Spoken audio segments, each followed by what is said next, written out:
Donc, je suis Michel Vial, universitaire à Aix-en-Provence. Mais j'interviens ici mandaté dans un cabinet de consultants, Canopée Intervention, qui est un cabinet où on fait des études, des accompagnements et des conseils en entreprise, mais aussi dans la fonction publique territoriale. Je voudrais d'abord vous féliciter d'avoir ouvert ce chantier sur l'évaluation et les compétences. Et je parle bien d'un chantier. Je crois qu'il y a plein de choses à inventer. C'est le moment d'expérimenter des dispositifs, d'expérimenter de nouvelles façons de faire dans la formation. Alors ça peut être insécurisant pour certains, puisqu'il n'y a pas de mode d'emploi, et ne croyez pas ceux qui vous diront qu'il y en a, il n'y en a pas. Tout est à faire avec l'évaluation par les compétences. Mais c'est justement ça qui est intéressant, c'est de pouvoir profiter d'un moment où, puisqu'il n'y a pas de normes, on peut tester des choses. Alors, la conférence qu'on m'a demandée, c'est par rapport à la place et aux fonctions de l'évaluation dans la pratique du formateur. Et il y avait deux termes dans la commande, évaluation et formation. J'en ai ajouté un troisième, professionnalisation, parce que nous ne sommes pas dans n'importe quel type de formation. Et ce que je vais dire ne pourrait pas être dit dans des formations académiques ailleurs, dans d'autres endroits. Vous êtes ici pour former des professionnels et ça change tout. Alors je vais m'essayer à un raisonnement dialectique, c'est-à-dire que je vais sans cesse évoluer entre deux contraires, et sachant que les contraires ne s'excluent pas, mais que nous devons arriver à les faire tenir ensemble. Autrement dit, les contraires nous obligent non pas à faire un choix, ça c'est fini, l'idée qu'on avait à choisir quand on était devant des contraires, mais nous obligent à nous situer dans le continuum entre les contraires, et notamment, je vais insister aujourd'hui sur le fait qu'on se situe avec ce que l'on peut faire, et pas d'abord avec ce que l'on doit faire. Autrement dit, je vais résolument prendre le parti du sujet, de la personne qui évalue, et non pas de la structure évaluation. Pour moi, l'évaluation est faite de gens qui évaluent, et non pas d'abord d'un dispositif. Alors, l'inconvénient du raisonnement dialectique, c'est qu'il n'apporte pas de solution. On n'est pas là pour dépasser les contraires, on est là pour faire avec. Et faire avec les contraires, ça s'apprend. Ça se fait en fonction de la culture qu'on a, en fonction de l'histoire qu'on a.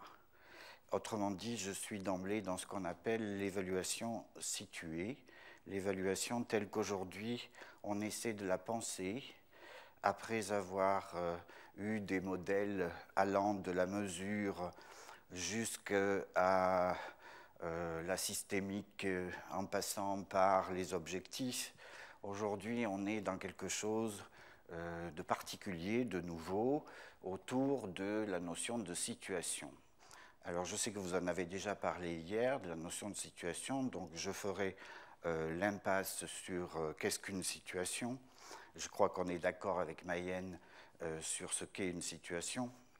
Je vais me focaliser sur comment on évalue dans les situations, qu'est-ce que ça veut dire d'évaluer des situations. Alors, je pars sur une définition simple et facile à retenir de la formation pour cadrer les choses, pour savoir de quoi on parle. Alors d'abord, la formation est faite pour accélérer le changement qui est déjà là chez les formés. Le formateur ne crée pas le changement, il se greffe sur le changement. Alors ça implique qu'il faut d'abord accueillir le formé comme étant quelqu'un qui est déjà en changement et non pas le considérer comme quelqu'un qui résiste au changement. On peut se défendre devant un changement, mais c'est souvent légitime de se défendre. Le changement fait peur, il est tout à fait attendu que les formés se défendent et essaient de dire non au changement qu'on leur propose. C'est à nous d'en tenir compte, nous les formateurs. Ça ne veut pas dire qu'ils sont dans la résistance et qu'ils ne veulent pas changer. Ils savent tout simplement pas, la plupart du temps, qu'ils ont déjà commencé à changer avant d'arriver en formation. Alors c'est tout le problème de la limite de la formation. Elle commence quand ? Les formateurs ont tendance à croire que la formation commence quand ils sont devant les formés. Or, en fait, pour le formé, la formation a commencé bien avant, quand il s'est inscrit à la formation. Donc, le changement est déjà là et le formateur n'est là que pour l'accélérer. Et il a deux façons, deux missions pour accélérer le changement. Il doit à la fois déstabiliser le formé pour lui permettre d'apprendre du neuf et à la fois le contenir dans l'acceptable du changement. Alors nous voilà devant un premier couple de contraires. Un formateur doit faire deux choses contradictoires, à la fois déstabiliser le formé et le contenir. La formation fait partie de la relation éducative. C'est une des formes de la relation éducative. Et donc la formation a là aussi deux modes de fonctionnement, deux registres de fonctionnement contradictoires. À la fois, elle relève de l'instruction, c'est-à-dire rendre plus savant qu'avant l'autre, le formé, et à la fois de le faire maturer, de le faire se développer, comme disent certains, de le faire grandir, comme disent d'autres. Or, nous voilà devant encore un couple de contraires, c'est pour ça que j'ai mis des couleurs différentes pour les deux mots, pour signaler qu'il y a une contradiction avec laquelle il faut arriver à faire. Instruire et maturer font appel à des compétences contradictoires chez le formateur. Il n'y a plus aucune formation d'adulte aujourd'hui qui en reste à l'instruction. Toutes les formations d'adultes ont pour ambition de faire changer la personnalité du formé. Il faut faire avec. Je dis ça pour ceux qui seraient des nostalgiques de l'époque où il suffisait d'apporter du savoir pour se croire formateur. Aujourd'hui, tout le monde sait que ça ne suffit pas. La formation consiste avant tout à parier sur les possibles de l'autre. Sans cette foi dans le changement que l'autre peut faire, on n'est plus dans la relation éducative, mais on est dans quelque chose qui relève de la relation d'aide. Or, la relation éducative n'est pas de la relation d'aide. C'est autre chose. La relation d'aide commence quand on croit l'autre incapable du changement. Nous devons, et c'est d'abord une position éthique, parier que l'autre va y arriver. Sans ça, nous faillissons, nous sommes en faillite de notre fonction de formateur. Tout ça pour aller vers où ? Pour regarder quoi ? Pour viser quoi ? Dans quelle orientation le formateur travaille ? Le formateur travaille pour l'émancipation du formé, comme tout éducateur, et pour ça, il a trois mots-clés qui ne peuvent pas être remis en question: l'autonomisation du formé, et je ne parle pas d'autonomie qui serait un état, je parle bien d'un processus, l'autonomisation, qui est inachevable, qui dure toute la vie. On n'en a jamais fini de se rendre autonome et on profite de toutes les personnes ressources qu'on a autour de nous pour nous rendre autonomes. Le formateur est là, personne ressource dans la progression en autonomie du formé. La deuxième visée, c'est l'esprit critique. On ne peut plus aujourd'hui former quelqu'un sans lui donner les moyens de critiquer ce qu'on lui donne. L'esprit critique fait partie de ce qu'on doit développer chez le formé.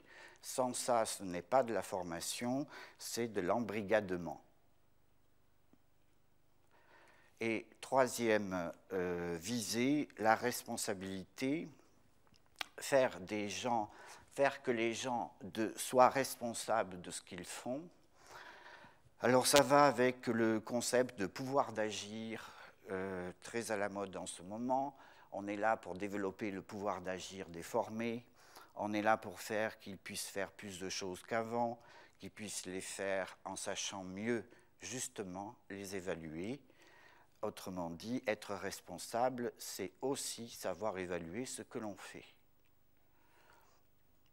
Alors, la formation étant définie comme ça, de façon très simple, mais complexe, puisqu'il y a une série de contradictions au cœur même de la relation formative, on peut passer à professionnaliser.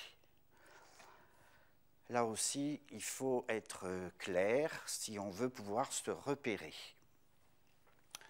Professionnaliser quelqu'un, c'est d'abord passer du métier à la profession. Ce mouvement de passage du métier à la profession, nous ne l'avons pas choisi. C'est l'état de notre société qui a fait qu'on est passé des métiers à la profession. Certains, là aussi, sont nostalgiques des métiers d'autrefois, mais il faut faire son deuil des métiers. Les métiers n'existent plus, voilà, et les seuls qui restent quelque part sont voués à disparaître au profit de professions, c'est-à-dire d'emplois que l'on peut avoir à tenir de façon temporaire, sachant que dans sa vie, on aura à tenir plusieurs professions. Ça, c'est la première différence entre le métier et la profession. On ne forme donc plus quelqu'un à vie, on le forme pour qu'il puisse exercer dans une profession. La deuxième chose, c'est que du coup, on a un cahier des charges précis sur ce qu'on pourrait appeler les gestes professionnels attendus dans les professions, ce que l'on n'avait pas forcément dans les métiers, puisque dans les métiers, on évoluait tout au long de sa vie en fonction des circonstances dans lesquelles on exerçait son métier et en fonction des gens avec qui on l'exerçait. Aujourd'hui, être un professionnel, c'est porter en soi la totalité de la profession, comme si on avait les tenants et les aboutissants de l'exercice. On n'est plus dans quelque chose qui se construit dans la durée. Parler de profession, c'est en fin de compte pouvoir donner à quelqu'un une espèce de kit qui lui permet d'exercer vite, tout de suite, et non pas l'inscrire dans un mode de vie comme c'était le cas pour les métiers. Alors on peut regretter que les métiers aient disparu, mais c'est un fait. Et nous n'avons pas le pouvoir de revenir en arrière. La formation est faite pour préparer à l'exercice professionnel.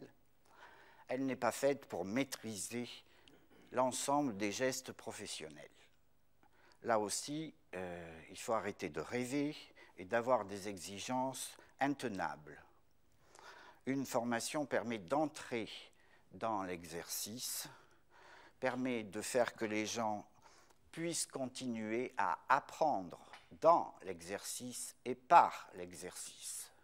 La formation n'a pas à vouloir tout régenter de ce qu'il faudrait faire dans le métier.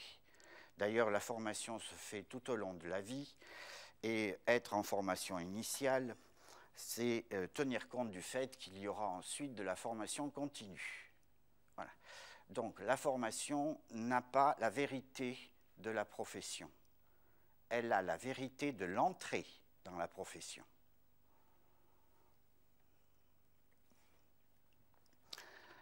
La chose la plus importante qu'on ait à construire pendant la formation, c'est l'idée qu'il va y avoir des imprévus, qu'il va y avoir des aléas, qu'il va y avoir des choses nouvelles avec lesquelles il faudra faire, et on ne peut pas tout prévoir. Alors, former à l'imprévu, c'est quelque chose d'assez neuf,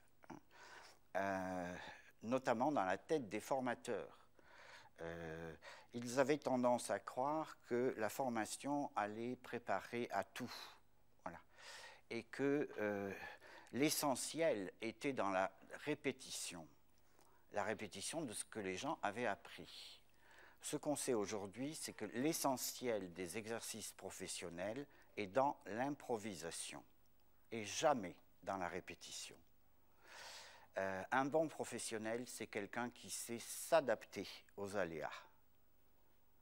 Et donc, on a le formé à s'adapter à l'imprévisible. Être en formation, c'est faire deux choses.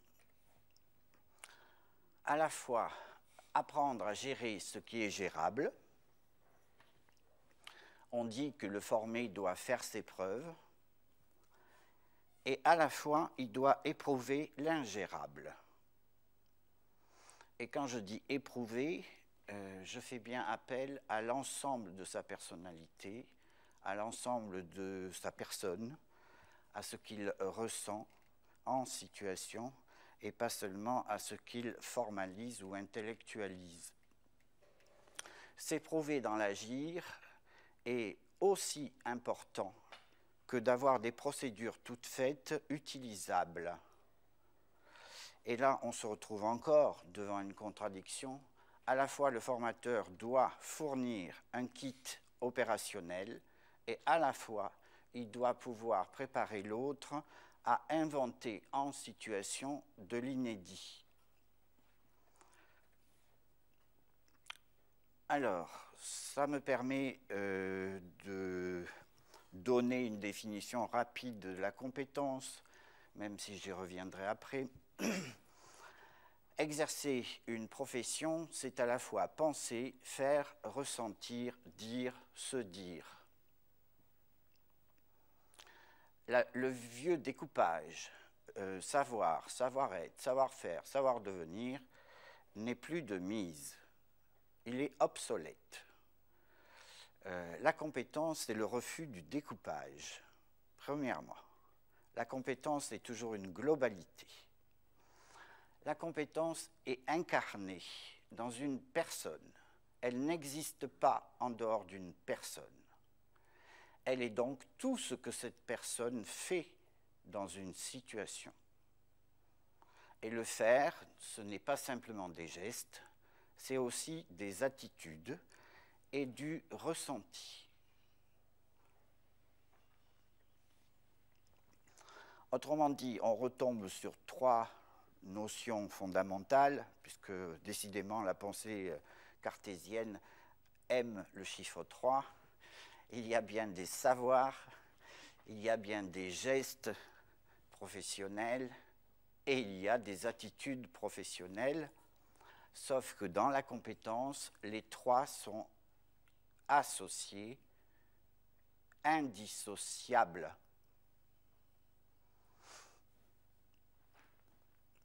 Ce qui est totalement neuf, c'est la notion d'attitude, qui ne peut pas être abordée de la même façon que les gestes. Une des grandes difficultés du chantier que vous avez ouvert, c'est comment former aux attitudes professionnelles et comment évaluer les attitudes professionnelles. C'est sans doute là qu'il y a le plus de choses à inventer. Sur les savoirs, on sait des choses, sur les gestes, on sait des choses, sur les attitudes, là, on ne sait pas grand-chose. On n'a pas beaucoup de recul.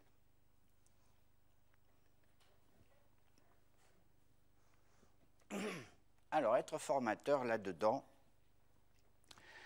d'abord, c'est une position, un statut, et comme tous les statuts, il est au masculin neutre. Il n'existe pas le mot « être formatrice », enfin si, formatrice est un adjectif qui donne une qualité. on est formateur, quel que soit le sexe que l'on porte. Et je trouve ça important que les gens sachent qu'ils sont dans un statut, d'abord, et que quand ils parlent d'eux en tant que formateurs, ils ne parlent pas d'eux en tant que personnes sexuées. Le nom formatrice n'existe pas.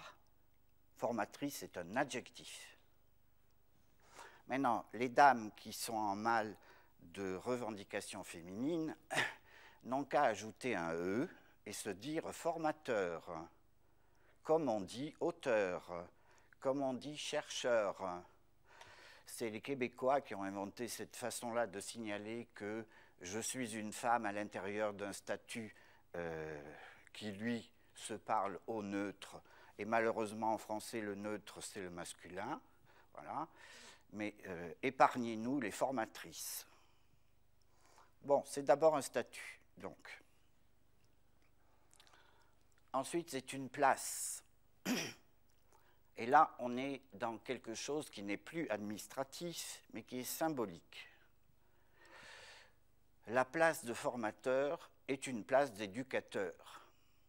Et la relation éducative est une relation dissymétrique, obligatoirement. L'éduqué, il ne sait pas certaines choses que l'éducateur sait. On n'est pas dans une relation égalitaire. On n'est pas dans une relation de copinage, de copain. Être formateur, c'est assumer le fait d'être sur une estrade, au moins symbolique. Et si on a des problèmes avec ça, ça soigne. Il faut consulter. Il y a des gens qui sont là pour vous aider à tenir votre place. Voilà. Mais vouloir se faire croire qu'on est au même niveau que le formé, c'est une supercherie. C'est une place d'abord symbolique. Ensuite, ce sont des jeux. Alors, les jeux, ce sont des situations, des scénarios réglés, accumulés au fil du temps. Il y a les jeux possibles, il y a les jeux interdits. Je ne commenterai pas l'actualité, mais vous voyez ce que je veux dire quand je dis les jeux interdits. Ou les risques du métier. Voilà. Être formateur, c'est avoir un certain pouvoir symbolique. Et donc, comme toutes les situations où on a du pouvoir, on peut être amené à abuser de ce pouvoir. Et pour ça, il y a toute une série de jeux interdits. Après, il y a les jeux possibles. Alors, très souvent, les jeunes formateurs ne les connaissent pas. Ils croient les inventer. Voilà. Et là aussi, ça pose des questions sur la formation des formateurs. On devrait sortir d'une formation de formateur en ayant une espèce de répertoire de jeux possibles en tant que formateur. Il y a des choses qu'on peut faire, qui ont fait leur preuve. Alors autrefois, on parlait de méthode, on parlait de dispositifs pédagogiques. Ces termes-là désignent des jeux sociaux dans la formation, dont on peut faire la liste. À chacun ensuite de savoir quels sont les jeux qu'il peut tenir. Encore une fois, le répertoire ne fait pas la qualité de l'acteur. Ce n'est pas parce que j'ai un répertoire que je sais faire. Voilà. Mais en tout cas, quand je n'ai pas de répertoire, ça, c'est quand même difficile de faire, sinon en croyant inventer la roue tous les jours. Être formateur, c'est une posture ensuite. Alors, la notion de posture signifie qu'il y faut un travail. Une posture, ça se joue. Ça ne se tient pas. On entend souvent dire tenir une posture, c'est une expression qui est une erreur. On tient une position, on joue une posture. Quand je dis je suis formateur, c'est mon statut, je dois tenir ma position. Et le verbe tenir veut bien dire contenir. Je dois être là où on m'attend. Voilà. Quand je dis jouer une posture, ça veut dire que je pourrais en jouer d'autres. et que j'ai fait un choix. Et que ce choix, j'en suis conscient, qui fait partie de ce qu'on appelle mes stratégies. Voilà. Ce qui implique que le formateur a plusieurs postures à jouer. Être formateur n'est pas une posture, c'est un statut. Dans ce statut, on a plusieurs postures à jouer. Alors, ces postures, j'y reviendrai, tournent autour de deux mots-clés, le guidage d'un côté et l'accompagnement de l'autre. Il y a toute une série de postures qu'on peut jouer qui appartiennent au guidage et toute une autre partie qui appartient à l'accompagnement. Alors, si je veux à tout prix trouver un mot pour chapeauter tout ça, je parlerai d'étayage. Hein. Le formateur est quelqu'un qui est là pour étayer l'autre. Il a une posture, si vous voulez à tout prix en avoir qu'une, qui est l'étayage. Mais l'étayage, ça n'existe pas. Pour pouvoir actualiser l'étayage, il faut que je choisisse entre le guidage ou l'accompagnement. Voilà. Donc, posture, ça veut dire j'ai fait un choix. Posture, ça veut dire je fais un effort. Je fais un travail. On ne change pas de posture comme on change de casquette. Ou alors, ça veut dire que la casquette, elle est trop étroite et qu'on a du mal à l'enlever. Passer d'une posture à l'autre, ça demande un effort, une préparation. Voilà. Ce n'est pas de l'ordre du simple habit que l'on quitterait et reprendrait. Le mot posture signifie qu'il y va d'un arrachement de soi. Et ça s'apprend. Voilà.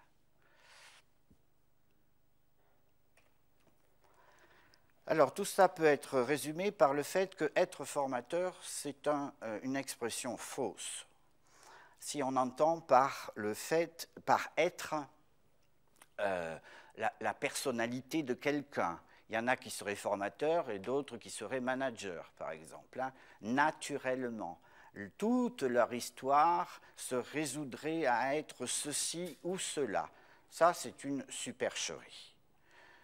À un moment de sa vie, on peut être formateur, à un autre, on peut être manager. On peut aussi être à un endroit formateur, à un autre endroit manager. Donc, ce n'est pas attaché à l'être, pardon. C'est un effort, un travail, encore une fois, et pour ça, on a le mot existence.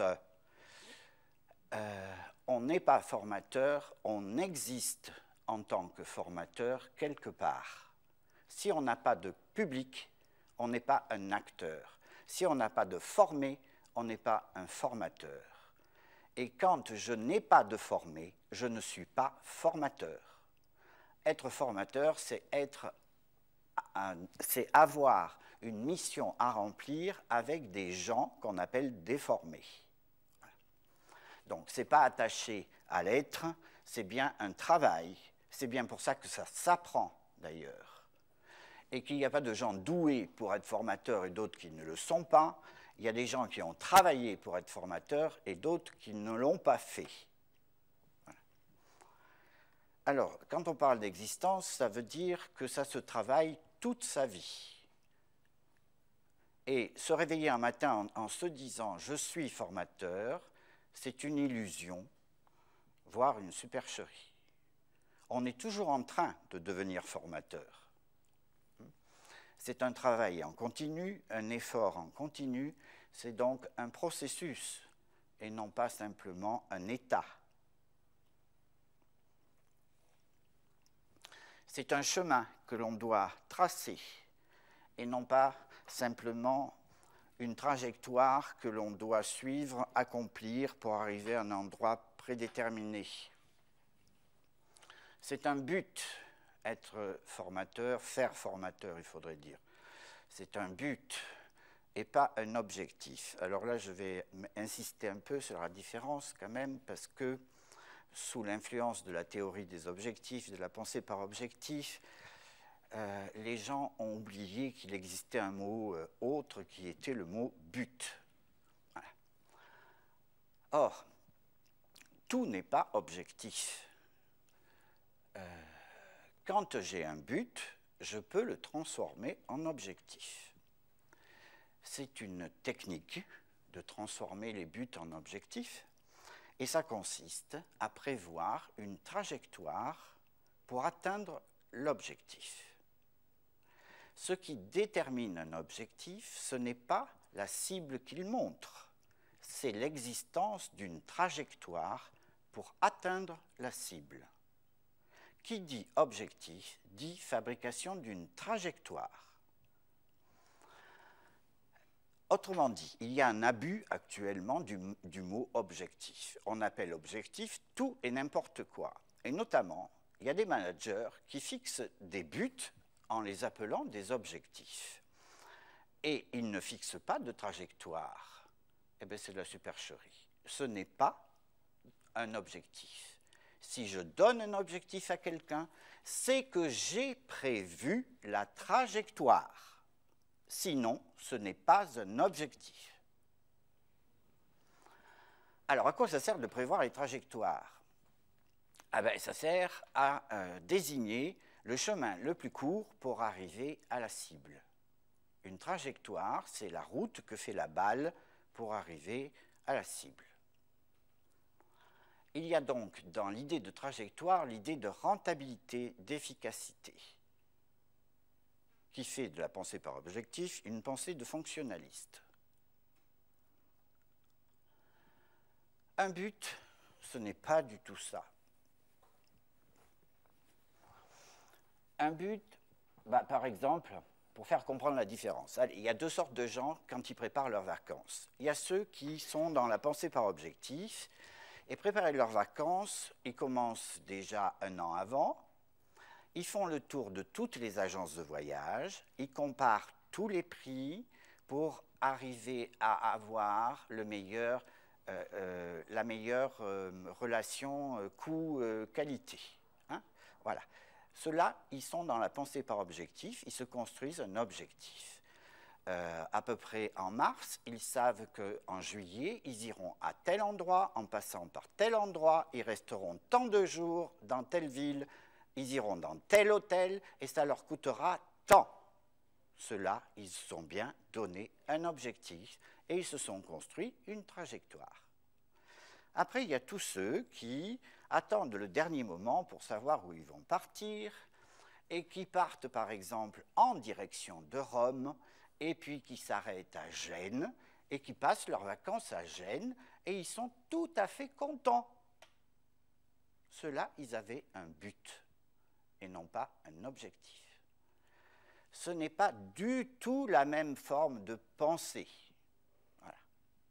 Il y a dans l'objectif une programmation obligatoire, et une fois que je me suis fixé un objectif, je dois l'atteindre. Et changer d'objectif est toujours vécu comme une erreur, qui peut être justifiée, mais qui est quand même une erreur. Et ne pensons pas de ne pas arriver à l'atteindre. Alors là, carrément, c'est la cata, puisque ça veut dire qu'on s'est complètement planté quand on a tracé la trajectoire. Il y a entre l'objectif et celui qui se donne un objectif un rapport de culpabilité obligatoire. Comme dans tout le fonctionnalisme, je suis coupable de ne pas réussir. Alors, les buts, ça s'accommode au gré du temps, des hasards, des aléas, des imprévisibles. Voilà. Le but ne fait pas le chemin. Donc, être formateur, c'est un but. Et il y a X chemins pour y arriver. Alors, être formateur ou faire formateur, c'est une errance, une quête professionnelle, mais aussi personnelle, puisque le désir d'éduquer l'autre est un désir qui doit être interrogé. On doit se demander qu'est-ce qui nous prend à vouloir former les gens. Ce n'est pas naturel de former les gens. Après tout, on pourrait s'en passer, ils pourraient se former tout seuls. Voilà. On pourrait rêver, en tout cas, qu'ils puissent se former tout seuls. Quand je dis je veux former, je parle d'un désir qui me fait bouger, qui me fait avancer, et tous les désirs doivent être interrogés, ils ne sont pas ou positifs ou négatifs, ils peuvent toujours être ambivalents. Tout formateur a intérêt à s'interroger sur qu'est-ce qu'il met en jeu dans son désir de former l'autre. Qu'est-ce qu'il assouvit comme fin de lui-même? Où en est-il du pouvoir qu'il prend?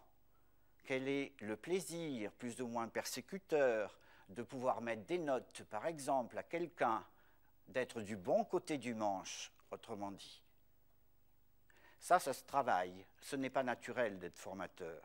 C'est même un peu tordu. Voilà. Il y a des métiers plus simples, hein. Donc, quand on n'est pas capable d'en faire un autre de métier, il faut au moins s'interroger sur celui-là. Ah, pour moi, une fois la distinction faite, je ne fais plus de différence. Voilà. Le mot profession me sonne mal à l'oreille. Voilà. Donc, je préfère le joli mot de métier, mais c'est vrai que quand je dis métier, j'entends profession. Mais il n'y a pas de raison que ce vieux mot soit perdu. Voilà. La réalité derrière, elle est perdue, alors gardons au moins le mot, quoi. Voilà. Bon. Donc, vouloir être formateur et se former pour être formateur, c'est un trajet qui prend toute la carrière et ce n'est pas une essence. Alors, je passe maintenant à évaluer. Alors, évaluer, c'est aussi relativement simple. Depuis 20 ans que je travaille sur l'évaluation, je crois être arrivé à une idée un peu simple. Voilà. Voilà. Alors, évaluer, c'est avoir un certain rapport à la valeur. C'est le sens étymologique du mot évaluation.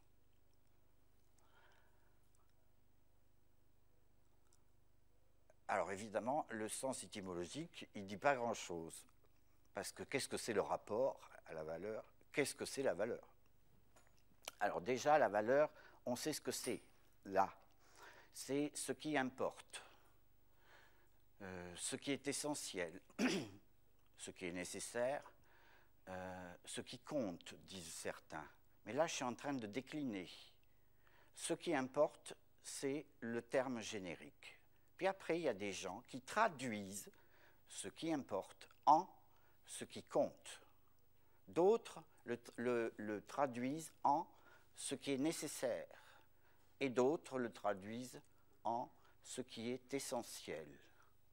Et on n'a pas du tout le même type d'évaluateur selon la façon qu'on a de décliner ce qui importe. Donc l'évaluation, c'est la chose la plus générale qui soit. On va garder simplement le terme le plus général, c'est le rapport à ce qui importe. Donc évaluation, c'est un grand sac où il va y avoir des gens qui ont un rapport à la valeur, c'est-à-dire à ce qui importe. Première délimitation du champ, il y a des gens pour parler d'évaluation. Et beaucoup de gens, justement, oublient qu'il y a des gens dans l'évaluation et veulent à tout prix faire de l'évaluation un champ de technique désincarné. L'évaluation est une relation humaine dans nos métiers. La caractéristique de cette relation, c'est qu'elle est absolument liée, consubstantielle, à une opération particulière qui est la hiérarchisation. Évaluer, c'est hiérarchiser. Ce qui distingue l'évaluation des autres opérations, comme l'analyse, la synthèse, c'est le fait de hiérarchiser.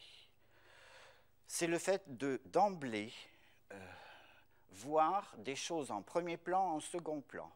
D'emblée, voir des choses qui sont en relief et d'autres plates. D'emblée, voir des choses qui sont plus importantes que d'autres. Voilà.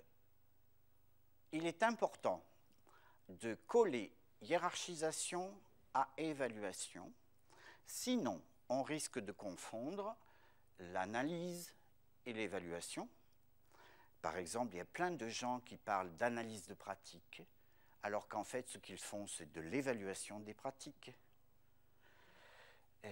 Parce qu'ils sont là pour hiérarchiser les pratiques que les gens racontent. Voilà. Alors que dans l'analyse, on ne doit pas hiérarchiser, on doit découper et classer, c'est tout. Mais le prototype de l'analyse, c'est le tableau cartésien où il n'y a pas de hiérarchie entre les catégories. Les catégories sont toutes au même plan. L'analyse, c'est mettre à plat, pas l'évaluation. L'évaluation, c'est mettre en relief.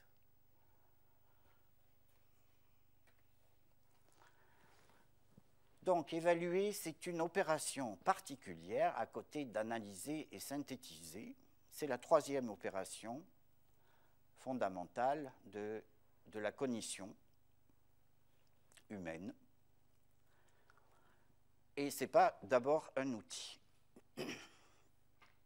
Et deuxième chose que j'ai dite, c'est une relation, donc c'est une attitude par rapport au monde, par rapport à la vie, par rapport aux autres, bien avant d'être une méthodologie. On est évaluateur avec ce qu'on a dans les tripes.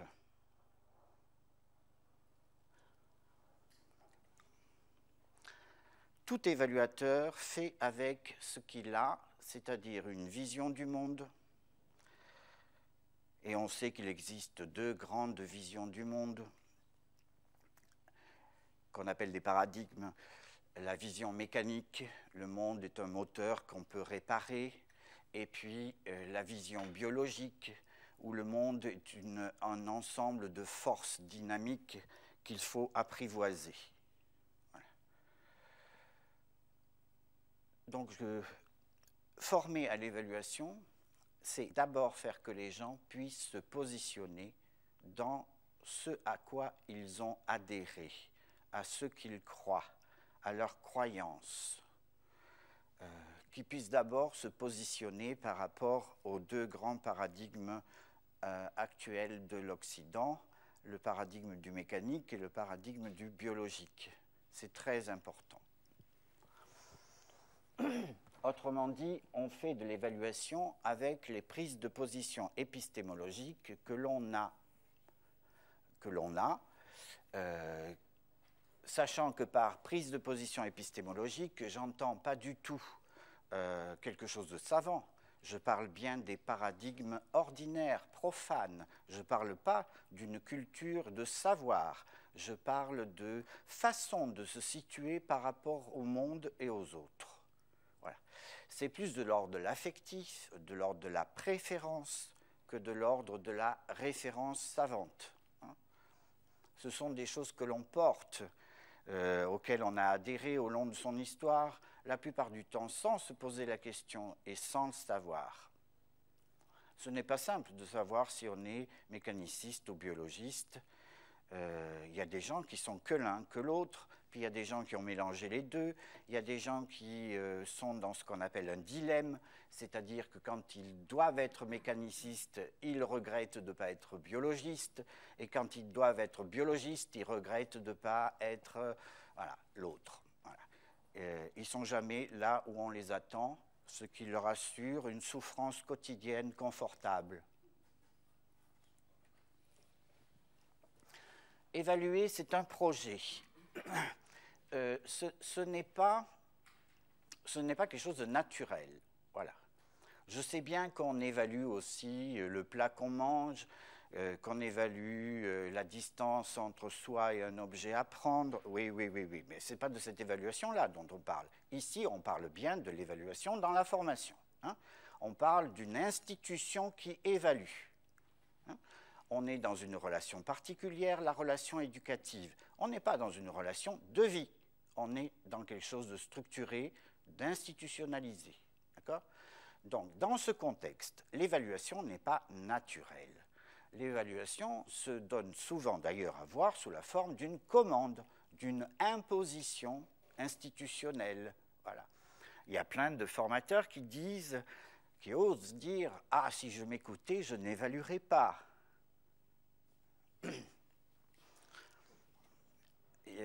Sauf qu'il ne faut pas qu'ils s'écoutent, hein. Ils n'ont pas le droit. Voilà. il est tout à fait normal et attendu qu'une institution organise l'évaluation. Il y va de sa survie. C'est consubstantiel à la notion même d'institution d'organiser une évaluation. Donc, ce n'est pas naturel, c'est obligatoire. C'est tout. Maintenant, si vous voulez échapper à ça, vous allez dans les Cévennes, vous élevez des chèvres, vous jouez du rebec et vous arrêtez d'être formateur. Voilà.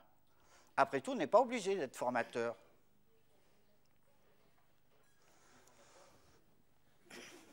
Formateur de chèvres.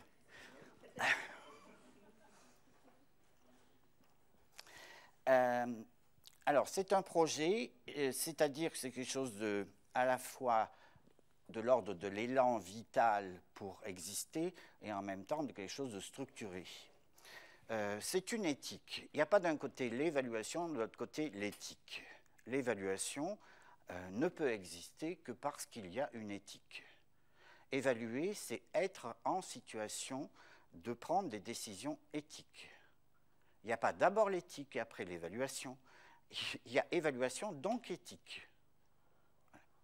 Alors, il y a des textes importants là-dessus qui ont déjà été écrits. Je ne m'attarderai pas beaucoup, mais enfin, il faut le dire, quoi. Hein. L'évaluation n'est pas une pratique technique, c'est une pratique éthique.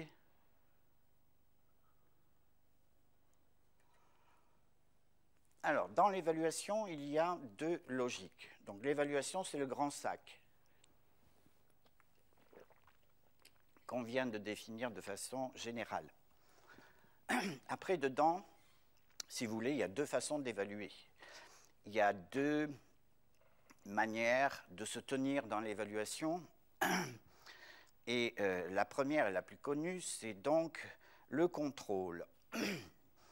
On parle de logique de contrôle pour dire que c'est une logique d'action qui dirige, qui surdétermine toutes les actions prises par celui qui se veut contrôleur.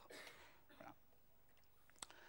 Il y a des opérations spécifiques liées au contrôle. Le contrôle, c'est d'abord une série d'opérations particulières qu'aucune autre logique ne peut réaliser. Alors, analyser, c'est-à-dire décomposer un objet, mais pour le manipuler. Ce n'est pas de l'analyse spéculative, c'est bien analyser pour manipuler l'objet. On commence par analyser et après on évalue les résultats de l'analyse pour en déduire des façons de faire, que ce soit des remédiations ou des préconisations. En tout cas, celui qui est dans le contrôle doit savoir, enfin l'opération la plus importante pour lui, c'est l'opération d'analyse. Et il greffe l'évaluation, le contrôle, sur l'analyse. Ensuite, être dans le contrôle, c'est savoir rendre homogènes des éléments qui ne le sont pas, refaire de l'homogénéité pour pouvoir prévoir des choses à venir. Par exemple, on va dire que vous êtes tous ici des formateurs, donc ça annule vos différences individuelles. À partir de là, je vais pouvoir faire des stats sur le questionnaire que je vous ferai passer. Voilà, ça c'est une façon de rendre homogène pour contrôler. Les prises en considération des singularités de chacun sont écrasées, sont réduites à l'état de facteurs secondaires, et j'installe une règle qui permet de dire qu'un tel égale un tel, ce qui dans la réalité, heureusement, n'est pas vrai. Donc le contrôle n'est pas vrai. Le contrôle est une construction. Comment vous dites? Un artefact. Voilà. Ça n'existe pas dans la réalité, le contrôle. Le contrôle est une opération.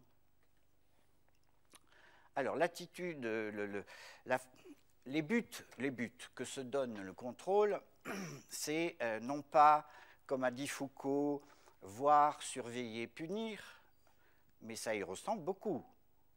C'est voir, piloter et guider. Et il n'y a pas d'autre but au contrôle. Faire du contrôle pour autre chose que ça, c'est faire n'importe quoi. Alors, comment on contrôle? À partir d'un gabarit qui préexiste et qui ne doit pas bouger pendant l'opération de contrôle. Donc, j'applique un gabarit sur un objet. Voilà. Aujourd'hui, on appelle ça un référentiel. Ça sert à calibrer et à vérifier la conformité, comme les tables de triage des fruits. Selon la dimension de la pomme, elle va tomber dans tel ou tel récipient. Voilà. Eh ben, c'est ça, un référentiel de contrôle, c'est exactement la même chose. Ça sert à trier les pommes de première catégorie, de deuxième catégorie. Voilà. On est dans un monde où le sens est donné au préalable dans le référentiel et on ne remet pas en question le référentiel. Si au cours de l'opération de contrôle, on remet en question le référentiel, l'opération de contrôle s'arrête. Alors, qui dit gabarit dit normes et standards. Il y en a même qui croient que les standards peuvent être universels. Faire du contrôle, c'est faire des bilans, des arrêts sur image pour faire une mise au point. Et quand le contrôle veut avoir une image du mouvement, la seule chose qu'il sache faire, c'est de multiplier les bilans. Mais le contrôle ne sait rien faire d'autre que des bilans. Alors les bilans, quand on les fait avant, on appelle ça des diagnostics. Quand on les fait pendant, on appelle ça du formatif. Et quand on les fait à la fin, on appelle ça du sommatif.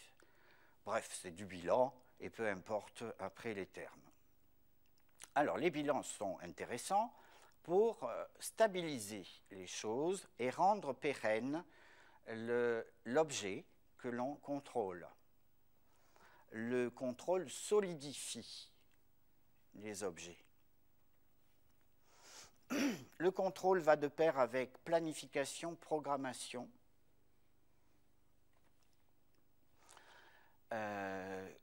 Plus on contrôle, plus on doit programmer les contrôles. Il y a aussi cette idée que le contrôle impromptu est un contrôle injuste, qui est une idée assez récente qui est née dans les années 70, et que donc il faut que le formé sache quand est-ce qu'il est objet de contrôle, puisqu'on n'est jamais sujet dans un contrôle. Il n'y a que des objets dans le contrôle, par définition.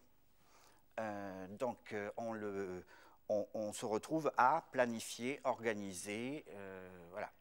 Comme si faire un contrôle surprise, ça serait prendre les gens au dépourvu, etc. Enfin, c'est une règle déontologique, on va dire, hein, dans la formation, qui s'est installée petit à petit et qui veut qu'un contrôle soit plus juste parce qu'il a été programmé, ce qui est la définition même de la mort, hein.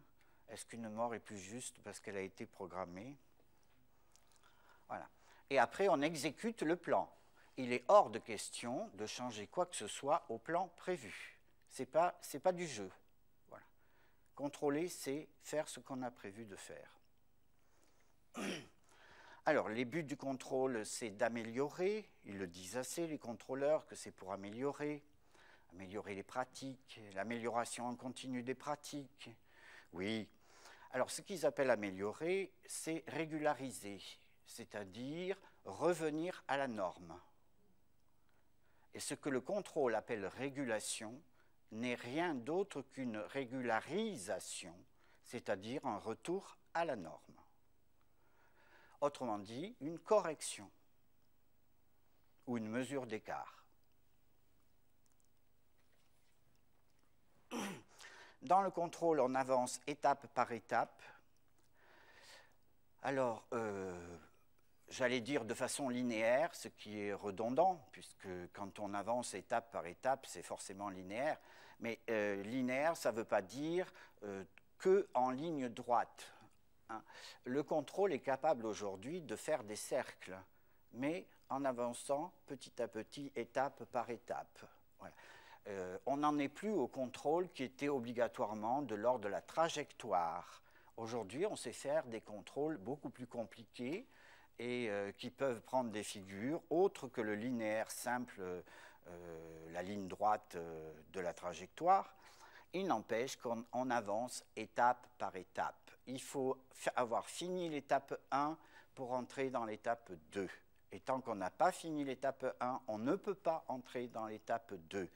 Ce qui caractérise les opérations de contrôle, c'est cette idée-là de l'action. L'action se fait étape par étape. Et on avance dans l'action, et l'action, elle est déroulée devant soi. On en a un plan, d'ailleurs. C'est un territoire. Pour le contrôle, l'action est un territoire que le contrôle doit arpenter, voilà, dans lequel il doit avancer en suivant les cartes qu'il a. Et les cartes, ça va être les normes, les standards, les référentiels. Voilà. L'action, en tout cas, elle est prédéterminée. Elle ne se construit pas dans l'action. Elle se déroule. C'est exactement ce que signifie exécuter un plan. Le contrôle exécute les plans. Et souvent, ils exécutent à tous les sens du mot. Le contrôle va de pair avec l'argumentation et le fait de vouloir convaincre. Le contrôle se donne toujours comme la vérité, la loi, la chose qui ne peut pas être remise en question. Voilà. Le contrôleur fait tout pour ne pas être remis en question. Les résultats de son contrôle sont de l'ordre de la véridiction. Alors, je pousse, j'en fais une caricature. Oui, bien sûr, il y a des contrôleurs qui savent qu'ils bricolent comme tous les autres. Mais n'empêche, ils ont un argumentaire. Voilà. Le contrôle est justifiable, rationnellement. Voilà, au moins ça. Hein. Même s'il peut être remis en question, il peut être discuté, mais dans une discussion d'argumentation contre argumentation.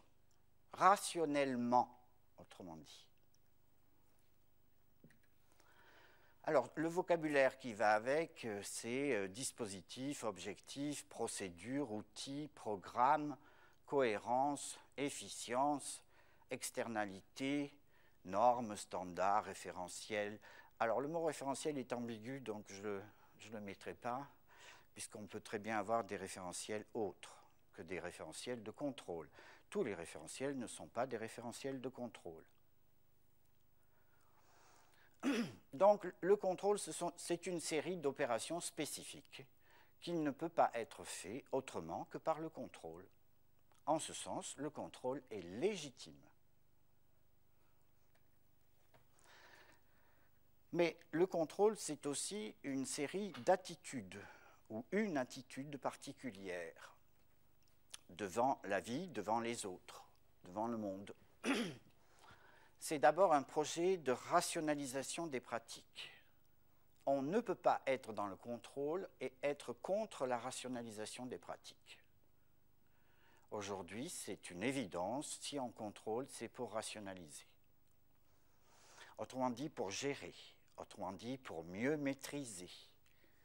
Et ça part de l'idée que les contrôleurs ne peuvent pas remettre en question, qui est que le réel est saisissable par des procédures rationnelles de décision.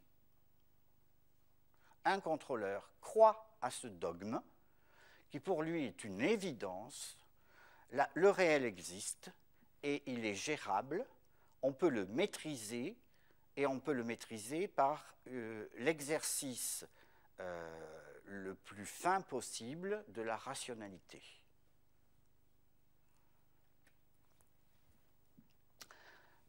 L'attitude de contrôle nécessite une place particulière. Le contrôleur n'est jamais au-dessous, n'est jamais à côté, il est toujours au-dessus. Il surplombe l'objet pour être ce qu'il appelle être objectif. Alors, être objectif, la volonté d'être objectif, c'est la volonté de se désengluer des affects, de l'affectif, du ressenti, de la relation. Le contrôleur n'aime pas la relation humaine et il est incapable de s'y tenir. Il rêve d'une relation déshumanisée. J'ai entendu un jour un contrôleur dire « ça serait tellement simple en entreprise s'il n'y avait pas d'hommes ». Alors j'ai appelé ça le PFH. Le PFH, c'est quelque chose qui empêche les managers de dormir. C'est le putain de facteur humain.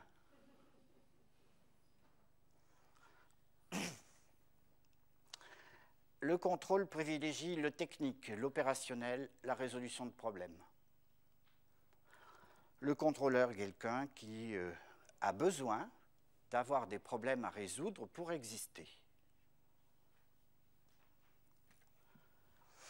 Dans le contrôle, le savoir scientifique sert de base, d'appui, voire de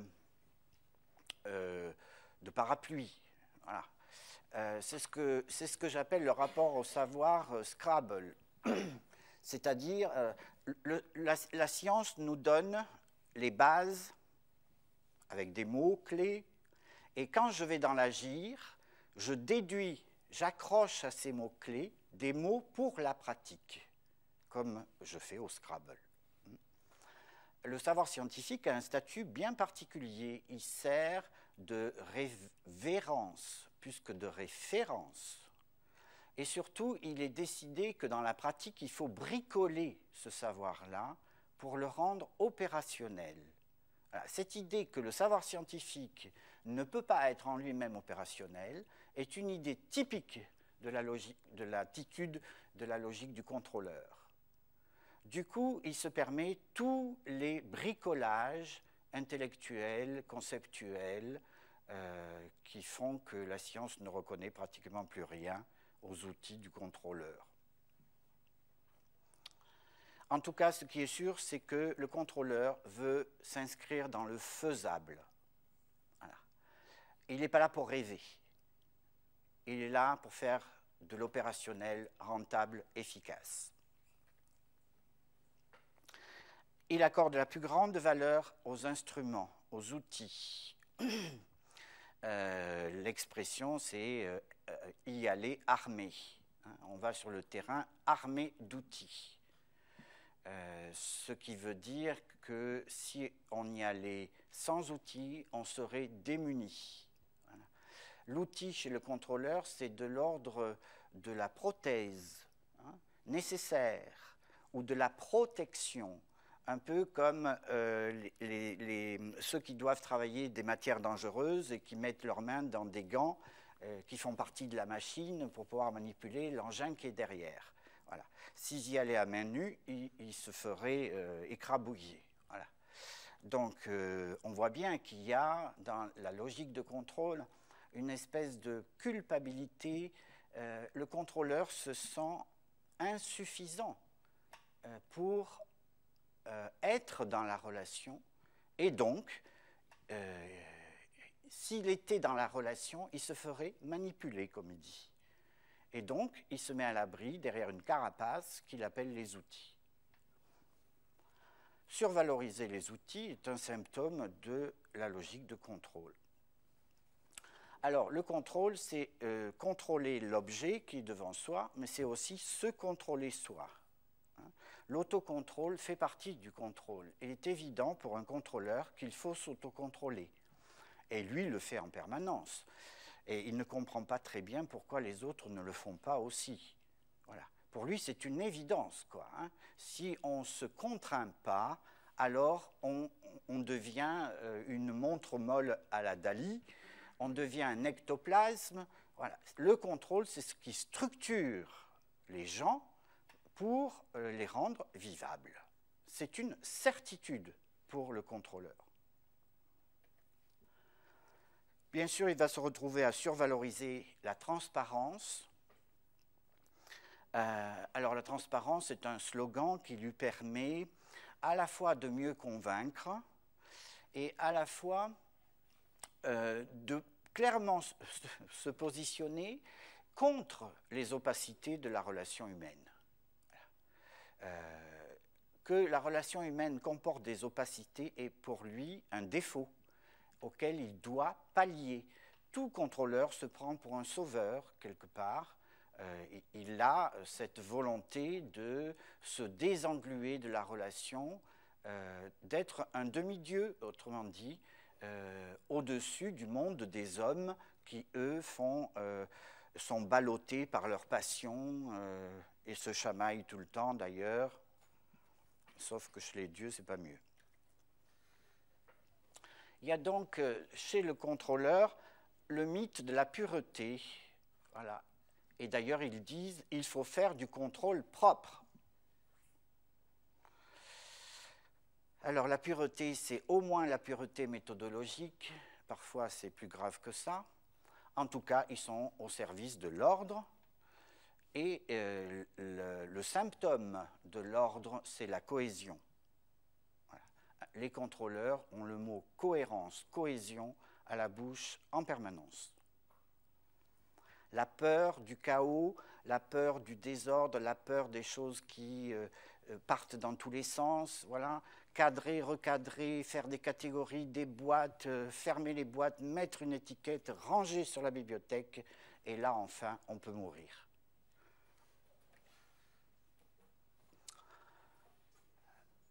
Le contrôle consiste à ne pas savoir faire autrement que des calculs, que d'utiliser des normes, que de rendre homogène et d'être cohérent. Alors, l'intérêt du contrôle, c'est qu'il stabilise, parce que le contrôleur va survaloriser tout ce qui est de l'ordre du stable, du récurrent. Le récurrent, c'est ce qu'il décide être du retour à l'identique. Voilà. Ce qui importe, c'est ce qui revient à l'identique. Le reste, ce sont des accidents. Il appelle ça une loi. Bien sûr, les quantités, c'est évident que ça lui parle, puisqu'il peut les manipuler. Voilà. Et l'important, c'est ce qui est donc quantifiable, et le quantifiable, comment on l'ordonne par la récurrence. Qu'il y ait une seule personne qui dise que les camps de la mort n'ont jamais existé n'est donc pas important. Un contrôleur va s'affoler quand il va y avoir 100 personnes qui vont le dire. Hein? C'est ça que signifie l'usage des pourcentages.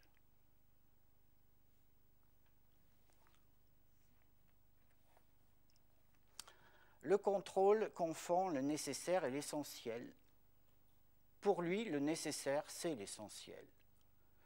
Il n'a aucune idée de ce qu'est l'essentiel. Il confond les deux. Ce qui est nécessaire, c'est d'être reconnaissable comme objet, d'être identifiable. Et en fait, il travaille tout le temps à créer des catégories identifiées, voilà, objectivement identifiées. L'essentiel, il n'en a aucune idée. Et c'est pas... Enfin, je ne suis pas méchant quand je dis ça, quoi. Hein. Je dis que si on veut contrôler, on est obligé de fonctionner comme ça. Et que tout contrôleur qui ne fonctionne pas comme ça est dans la supercherie, dans la perversion même. Le contrôle, c'est ça. Voilà, ça ne se discute pas. Maintenant, si on ne veut pas être là-dedans, eh bien on fait autre chose que le contrôle. On fait de l'accompagnement. Puisqu'il existe une autre logique dans l'évaluation. Heureusement que l'évaluation n'est plus, et on le sait depuis 30 ans, à confondre avec le contrôle. Donc il existe une autre logique qui va être exactement symétrique, qui va être le contraire du contrôle. Alors cette logique, j'ai commencé par l'appeler le reste de l'évaluation. Tout ce qui reste quand on ne fait pas de contrôle. Et puis, ce n'était pas très compréhensible, donc j'ai opté pour la logique d'accompagnement. Alors là aussi, on va retrouver des opérations spécifiques qui sont le contraire de celles du contrôle. Tout à l'heure, on avait l'analyse, maintenant on a la synthèse. Pour être dans la logique d'accompagnement, il faut survaloriser le synthétique. Il faut avoir ce que les infirmiers appellent la vision holistique, la vision du tout, la vision globale.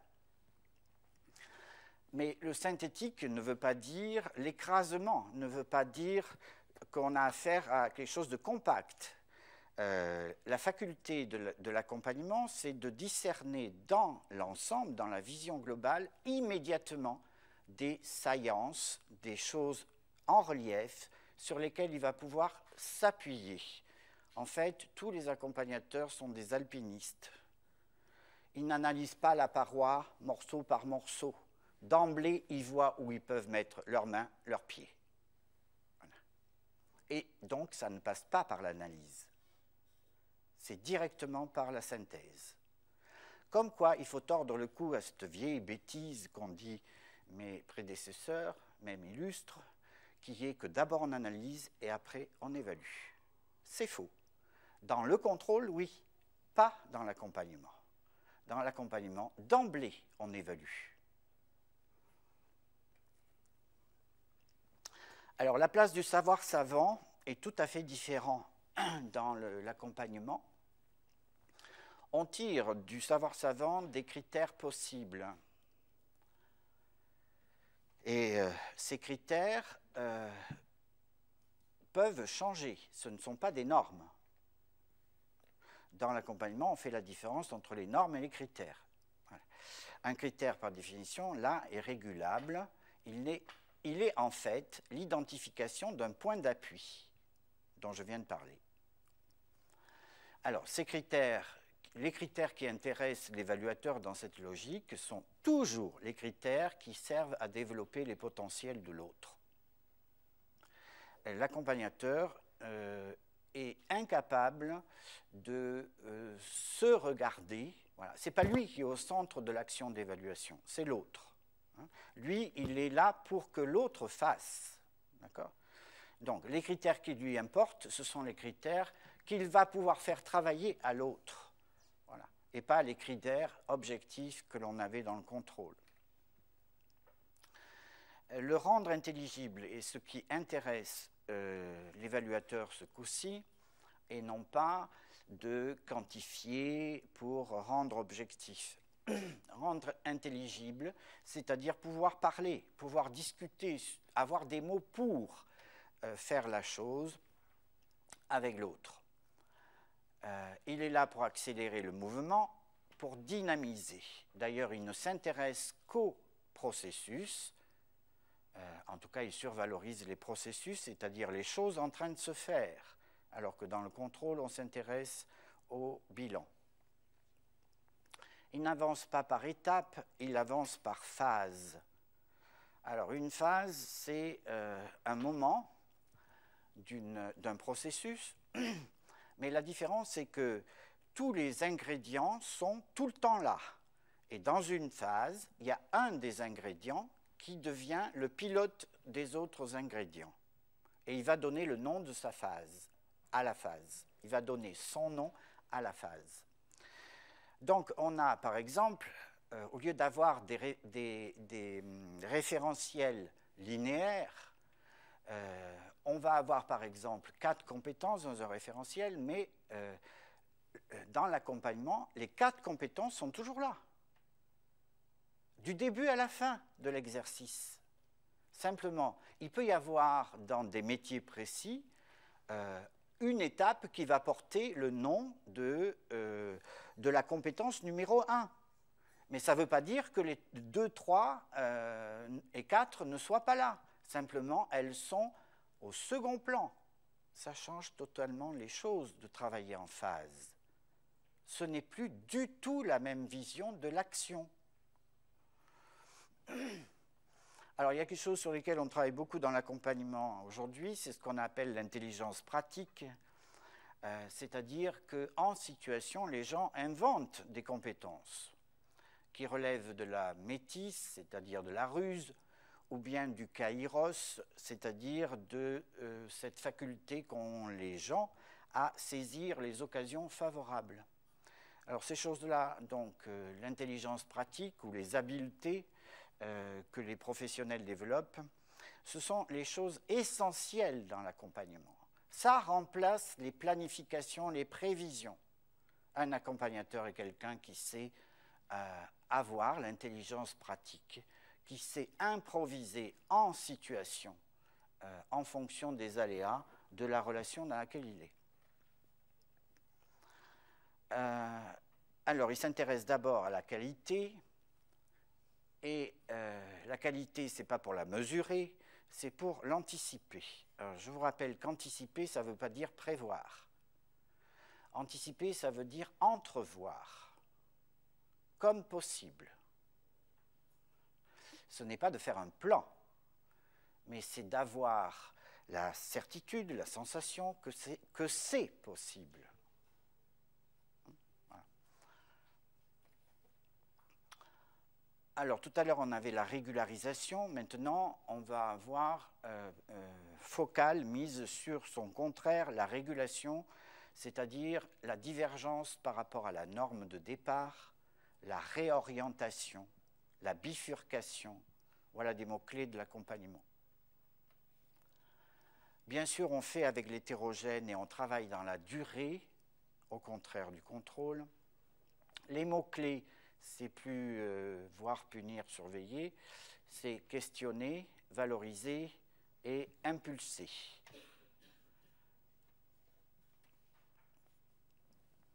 Ça, c'est les opérations. Donc, on a un vocabulaire tout à fait différent où on parle d'énergie, de synergie, on parle de motifs et de mobiles, de processus, de travail de soi, de travail sur soi, de projet de pertinence, de kairos, de métis, de bien-être, d'écoute. Et on a des référentiels aussi dans l'accompagnement, mais que l'on considère non pas comme des répertoires de normes, mais des répertoires de critères situationnels, c'est-à-dire des critères qui ne prennent de sens qu'en situation et qui n'ont aucune réalité en général. L'accompagnement est aussi une attitude. Le projet, c'est un projet d'émancipation des sujets. Le sujet est au premier plan dans l'évaluation accompagnement. Et notamment sa faculté à assumer son destin. L'idée de destin professionnel est une idée importante dans l'accompagnement. Et le formé, par exemple, est le maître de son destin professionnel. Le formateur n'est qu'une personne ressource dans l'accompagnement. Il y a un passage incontournable dans cette évaluation-là qui est la problématisation. La problématisation des enjeux, c'est le strict contraire de la résolution de problèmes que l'on avait dans le contrôle.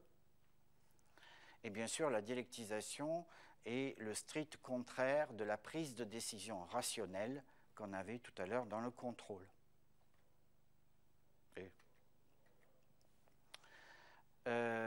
L'attitude consiste à être avec l'autre, un peu en retrait. En tout cas, le chemin appartient à l'accompagner. Mais ça ne veut pas dire s'effacer. Être un peu en retrait, ça va de pair avec travailler la présence à l'autre. On est là notamment pour donner son avis. On n'est pas là simplement pour écouter et être en empathie. Mais donner son avis n'a rien à voir avec ce que fait le contrôleur, qui lui donne un jugement. Alors, on privilégie le relationnel, les interinfluences. Par exemple, on a conscience que la formation n'est pas aux mains du formateur. La formation se construit dans la co-influence entre formateur et formé. Personne n'est maître de la formation. Si le formé est maître de son destin, le formateur n'est pas maître de la formation. Il a beau se tortiller à avoir des dispositifs rationnels, si le formé ne joue pas le jeu, la formation ne marche pas. En revanche, on n'a pas non plus à faire ce que le formé veut faire. C'est dans la co-construction que la formation existe. On ne travaille pas sur l'autocontrôle, mais sur son contraire, qui est l'auto-questionnement, qui consiste, comme son nom l'indique, non pas à se contraindre, mais à suspendre le jugement pour réinterroger le projet dans lequel on est. On fait avec l'opacité des relations humaines et les entraves psychiques notamment que chacun a. On est dans l'improvisation. la surprise de la rencontre, et bien sûr, le mot-clé, c'est situation. Tout se passe en situation, et donc il n'y a pas besoin de prévision. Par exemple, on n'est pas dans l'action, comme tout à l'heure avec la carte, etc. L'action se fait en avançant. On s'oriente parce qu'on agit, et non pas dans l'action. Et on agit en fonction de la forme que prend la relation. On réagit en fonction notamment de ce que l'autre fait. Voilà. On est donc en réaction avec l'imprévisible que l'autre apporte. On se donne pourtant des règles, mais les règles, ce ne sont pas des normes. Les règles, elles ne servent qu'à jouer. Elles ne donnent la vérité de rien. Elles permettent simplement d'ouvrir une scène dans laquelle on peut jouer quelque chose. Ça n'a même pas de sens de tricher. Supposer que l'autre triche, c'est encore être dans la logique de contrôle. La logique d'accompagnement fonctionne sur la confiance en l'autre. La logique du contrôle fonctionne sur la logique de la méfiance. Ce ne sont pas les mêmes univers. Donc on s'attache non pas à ce qui revient à l'identique, mais au contraire, on s'attache aux choses fugaces, aux choses uniques, aux choses qui se laissent à peine entrevoir, aux coïncidences. En fait, on s'attache à épauler l'effort que l'autre fait pour exister. Voilà. Le récurrent, on n'y croit pas. Pour l'accompagnateur, il n'y a pas de récurrence. Rien ne se répète à l'identique. Rien. Et donc, on est dans l'absolue nécessité de distinguer le nécessaire et l'essentiel.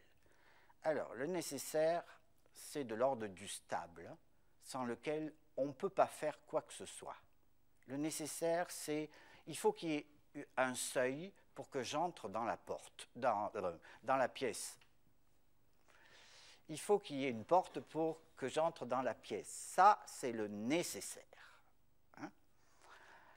L'essentiel, ça n'a rien à voir. C'est qu'est-ce que je vais faire dans la pièce? Et pourquoi je vais dans celle-là et pas dans une autre? Voilà. Ça n'est pas du tout la même chose. Le contrôle assure le nécessaire. Le contrôle est nécessaire. Il stabilise. Mais l'accompagnement, c'est essentiel. Et il n'y a pas formation s'il n'y a pas les deux.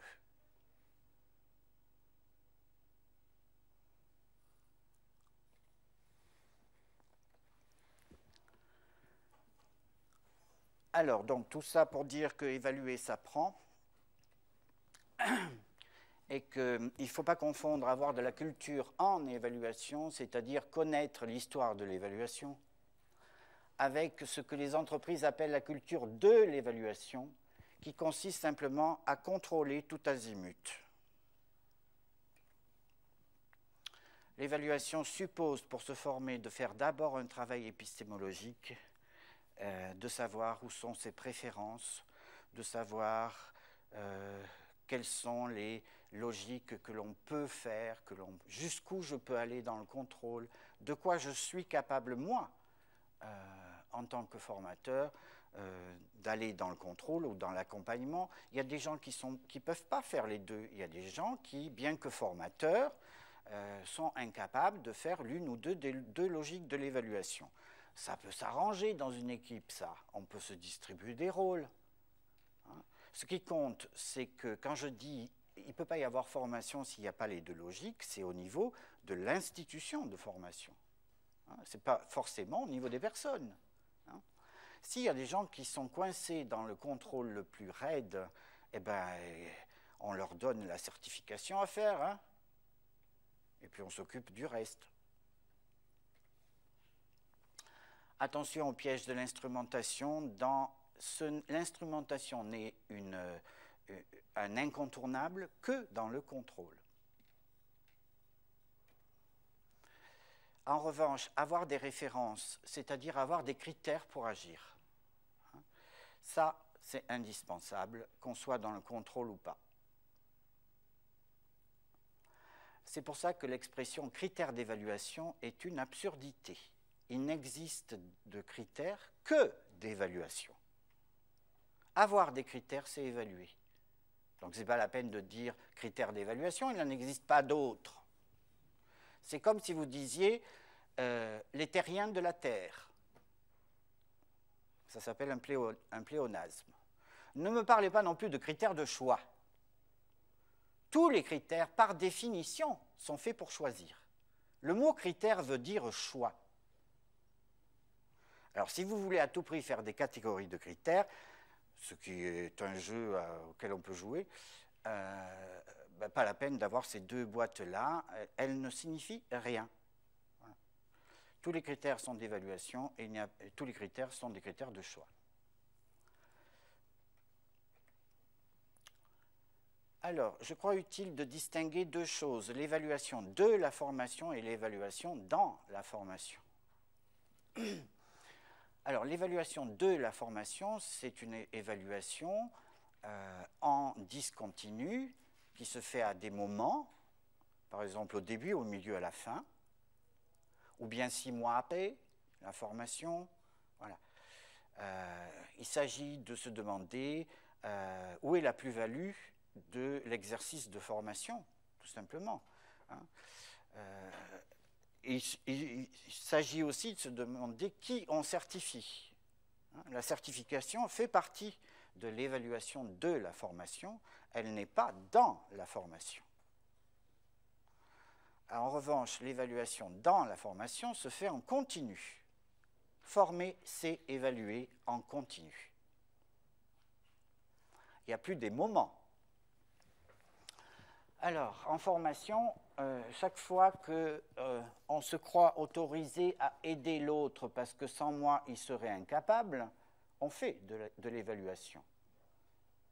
Et ça serait d'ailleurs intéressant que les gens qui se permettent de se mettre dans la relation d'aide en formation, et parfois il le faut, publient leurs critères, les affichent. Au nom de quoi ils ont décidé que l'autre était incapable de faire la chose? Au nom de quoi? Quels sont leurs critères qui leur font dire que s'ils n'aident pas, l'autre va ne pas y arriver? L'aide n'est pas une relation naturelle. Elle peut s'imposer, on peut avoir des étudiants, des formés déficients pour une chose ou une autre, mais alors on a bien fait une évaluation, puisqu'on le croit incapable. Voilà. Chaque fois qu'on facilite le travail à quelqu'un, chaque fois qu'on le conseille, on est dans l'évaluation. Or, il se trouve que tout ça, c'est l'évaluation contrôle. Hein? C'est-à-dire que la logique qui est activée là, c'est la logique du contrôle. Comme quoi, arrêtez de croire que le contrôle ne se fait que dans les temps institutionnels. Le contrôle se fait en permanence dans la formation. Le contrôle n'égale pas épreuve ou examen. Le contrôle, c'est une attitude et qui peut être et qui doit être faite en formation, dans la formation. En revanche, chaque fois qu'on écoute et qu'on donne son avis, on est dans l'autre logique de l'évaluation. Alors l'accompagnement peut être organisé, avoir des dispositifs. Hein. C'est pas parce que ce n'est pas du contrôle qu'il n'y aurait pas de dispositif. Il peut y avoir des temps institutionnels d'accompagnement, il peut y avoir des plages horaires, il peut y avoir des modalités d'accompagnement qui sont affichées. Ce n'est pas du labile, hein, ça peut être du concret organisationnel. L'accompagnement résiste très très bien à l'organisation. Hein. Ce n'est pas simplement une façon d'être, c'est aussi un dispositif. Alors j'en viens à évaluer par compétence. Donc, je parle jamais d'évaluation des compétences. On n'évalue pas des compétences. Une compétence ne s'évalue pas. On évalue avec des compétences. De la même façon que jamais vous n'avez évalué aucun objectif. vous avez évalué par objectif. Donc, laissez les compétences tranquilles chez l'autre. Ça ne vous regarde pas, ces compétences. En revanche, il existe un machin qu'on a désigné sous la forme de référentiel de compétences qui permet d'évaluer différemment. Voilà. C'est un machin, c'est une technique, c'est un modèle, l'évaluation par compétences. Voilà. C'est le dernier modèle, alors il nous paraît plus intéressant que les précédents, mais dans 10 ans, on dira pareil de celui-là qu'on dit aujourd'hui d'un autre. Il va passer. Hein? Bien sûr que vous devez vous y mettre, mais ne croyez pas que vous gravez dans le marbre. Vous travaillez pour 5-10 ans, c'est tout. Et du coup, moi, je trouve que ça décomplexifie, quoi. Attendez, vous ne réécrivez pas l'histoire. Vous vous mettez dans une technique, un modèle, voilà, le temps que ce modèle soit obsolète. Un modèle, c'est fait pour être obsolète. Ce n'est pas fait pour durer, un modèle. Un modèle dure le temps qu'un autre modèle le détrône. Voilà. En sciences humaines, ça marche comme ça. Voilà. Donc, on évalue par les compétences. Et pour pouvoir évaluer par les compétences, il faut accepter d'être dans l'inconfort. Parce qu'une compétence, c'est une énigme. Une compétence n'est jamais purement contrôlable. Il ne peut pas y avoir d'évaluation par compétence uniquement par le contrôle. La compétence suppose que l'autre a des trésors que j'ignore. Voilà. Sinon, ce n'est plus de la compétence, c'est encore des objectifs. Et d'ailleurs, votre grand problème, ça va être de faire que les étudiants ne confondent pas, ne transforment pas les compétences en objectifs. Et ça, c'est coton. Hein? Donc, être à l'aise et en même temps être dans l'inconfort. Ça nécessite d'arrêter de s'enfermer dans cette description du travail qu'ont eu les psychologues entre prescrit et réalisé. Le travail, ça se vit. Voilà.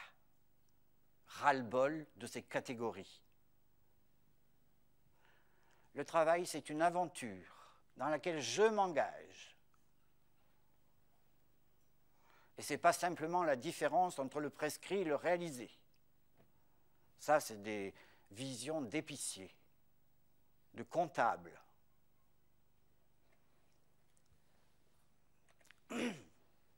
Alors, le seul critère général qu'on ait dans l'évaluation par compétence, ben c'est celui-là. Avec ça, il peut tenir dans la pratique. Quand quelqu'un vous a montré ce qu'il fait dans une situation, la seule question à vous poser, c'est est-ce qu'avec ça, il pourrait tenir dans la pratique ?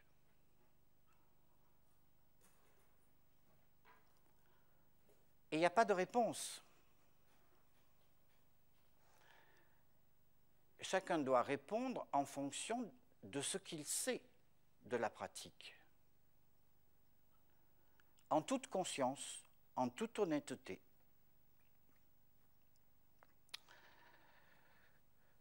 Ce qui ne veut pas dire qu'il ne faille pas, par ailleurs, contrôler les acquisitions.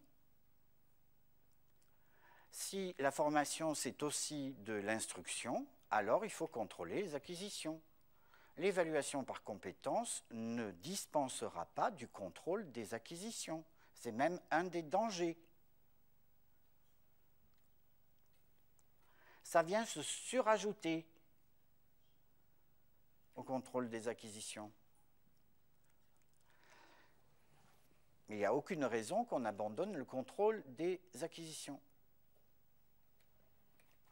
Alors, comment on peut organiser ça ?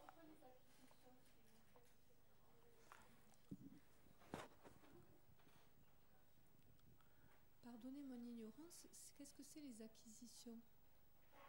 Tous les contenus de formation. Je ne veux pas dire les savoirs, parce que dans les contenus de formation, il peut y avoir des gestes, il peut y avoir des attitudes.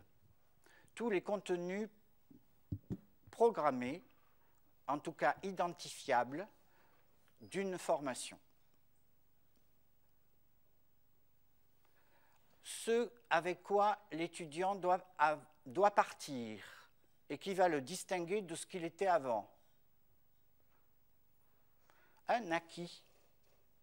Quelque chose qu'il doit avoir acquis. C'est quoi votre question?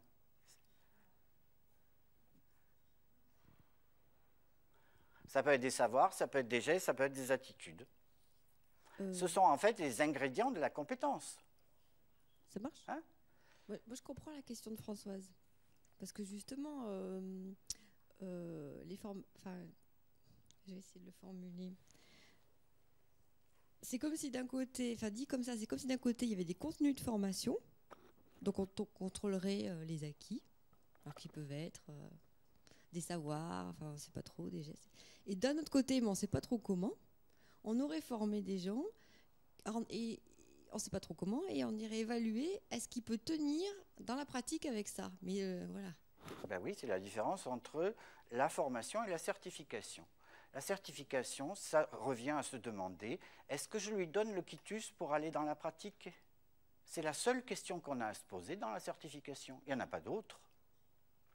En revanche, avant, il faut bien s'être assuré que les gens ont acquis les contenus de formation.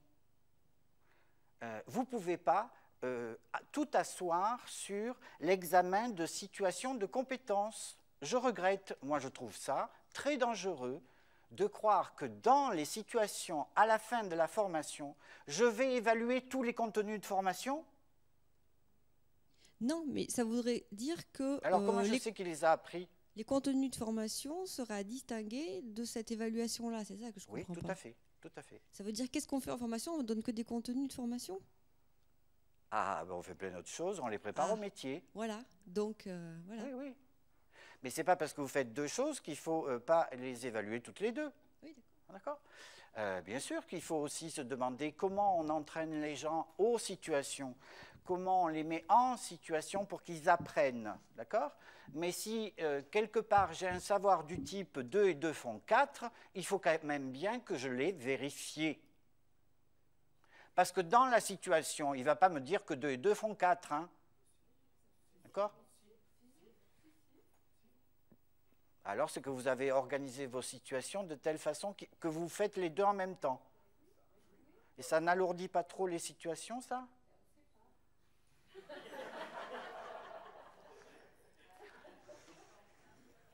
Autrement dit, vous vous êtes inventé des situations de certification.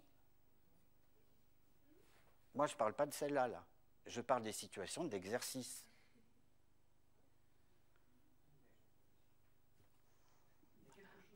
Est-ce que c'est légitime de s'inventer des situations de certification? C'est un autre problème. On peut en discuter. On en discutera. Excusez-moi, il y a quelque chose quand même qui m'échappe, parce que dans une situation, vous prenez l'exemple du 2 plus 2, ça fait 4, ou 2 fois 2 font 4. Effectivement, en situation, il y a un moment donné, il va être amené à mobiliser ce savoir-là s'il veut aller au bout de sa situation, à changer la situation. Donc là, moi, je me positionne en tant qu'évaluateur. Ce qui veut dire que vous êtes absolument persuadé d'avoir tellement bien analysé la situation que s'il l'a réussi, vous en déduisez qu'il a acquis 2 et 2 font 4. Qu'il sait mobiliser les savoirs en situation. Ouais.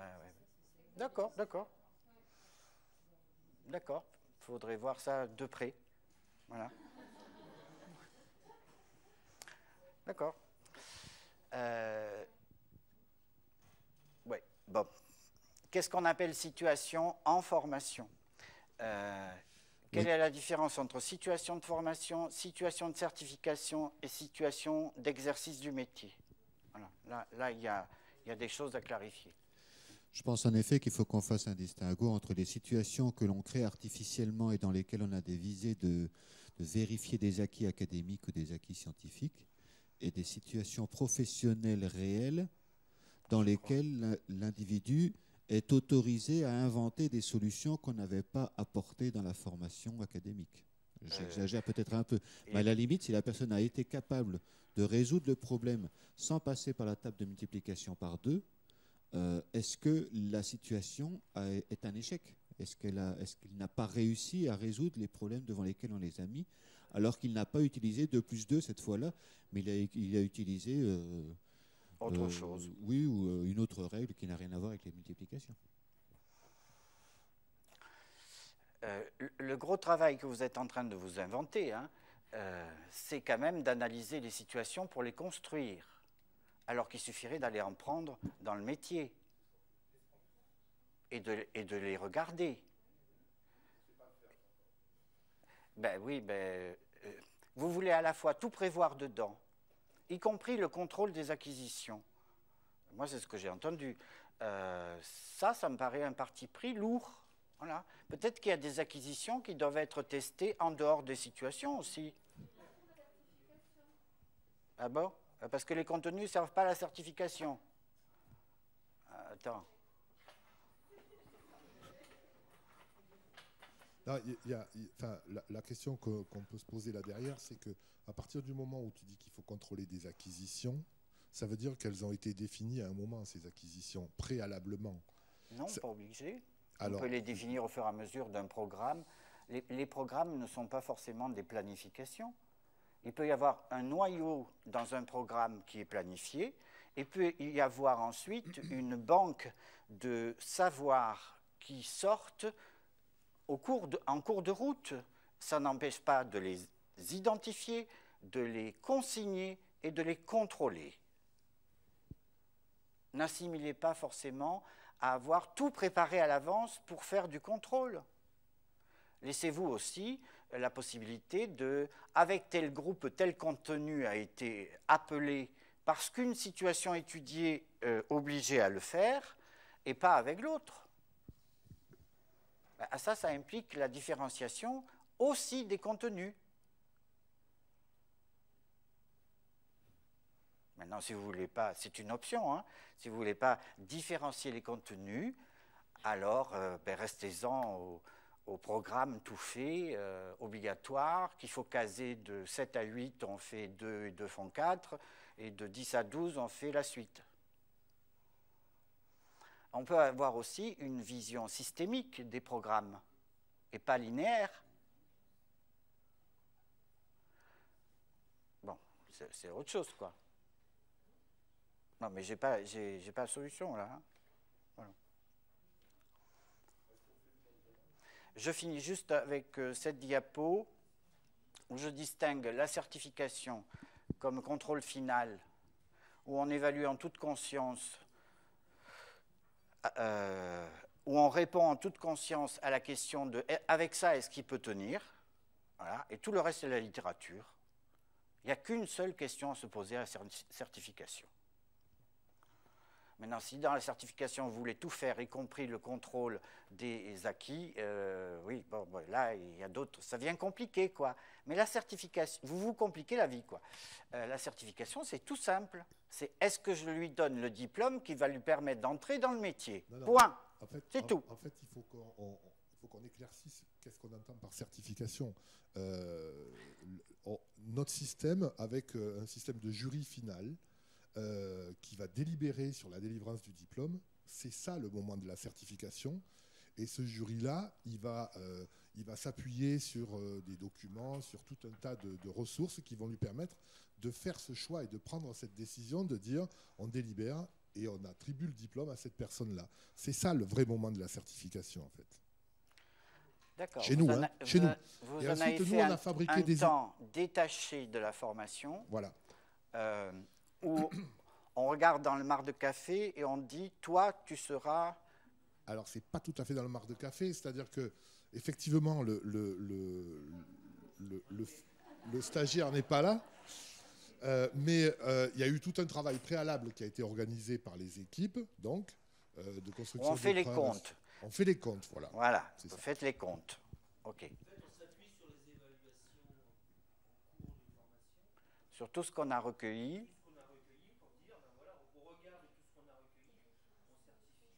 On Il est capable peut ou ou il il est ne peut pas tenir dans la pratique. D'accord. OK. Oui. Donc, si c'est ça votre définition, on est d'accord avec ma distribution. La certification, c'est le contrôle final où on décide, alors qu'en cours de route, il y a eu des évaluations des acquis. D'accord. Mais c'est pas incompatible de se servir de la deuxième pour décider à la fin de la certification. C'est une question. C'est une question. Point d'interrogation. Autrement dit, où est-ce qu'on prend le marc de café? Oui, alors là j'ai désigné deux choses sur lesquelles il me semble incontournable d'avoir des données. Il faut couper. Si vous coupez là-bas, ça me coupe moi, si j'ai bien compris. Son angoisse au technicien. Donc deux endroits où il faut avoir des traces. Hein. L'étayage au savoir, ce que j'ai appelé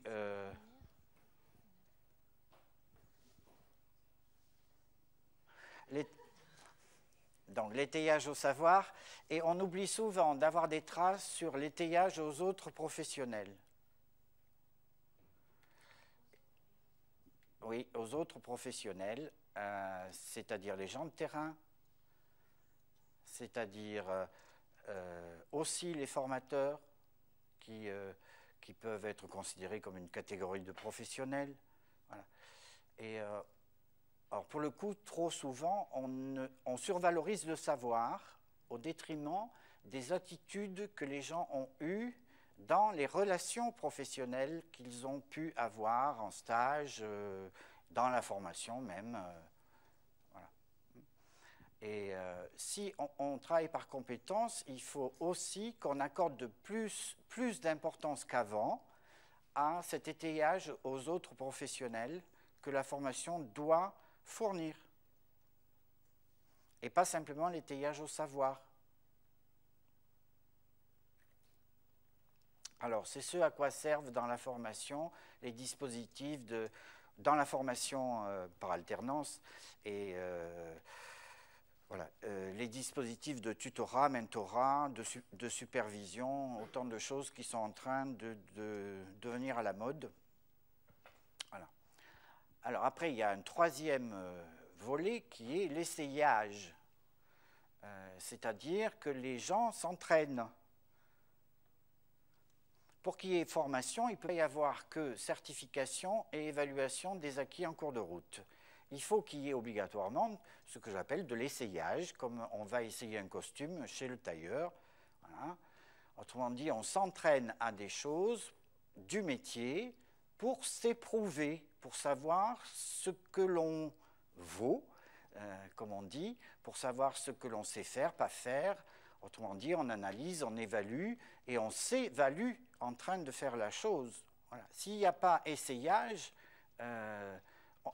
il manque un pied à la formation. Hein. Il ne faudrait pas que la formation se soit réduite à je reçois des savoirs et puis pof, je suis en situation d'évaluation contrôle. Bon, entre les deux, il y a bien quelque chose qu'on a longtemps appelé l'évaluation formative et que je préfère appeler l'essayage. Voilà. J'ai un costume de professionnel que je dois me tailler pendant la formation et il y a des moments où je vais à l'essayage. Voilà. Je vais faire des choses de professionnel. Et c'est ça les vraies situations de travail. Ce n'est pas celles que vous inventez pour la certification. Et donc celles-là aussi, elles doivent être évaluées.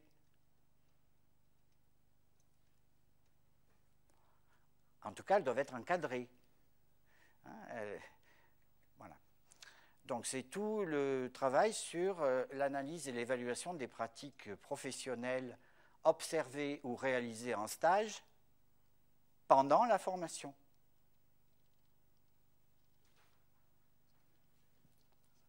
Qui sont des dispositifs que je crois indispensables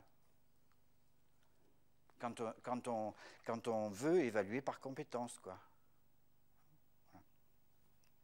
Il ne suffit plus d'avoir un suivi de stage où j'envoie mon étudiant en stage, je le fourgue à un professionnel pendant 3 mois avec des objectifs à atteindre. Et il revient, on compte. T'en as atteint combien? Attendez, c'est pas ça. C'est pas ça l'évaluation par compétence. Ça ne peut pas être ça. Hein.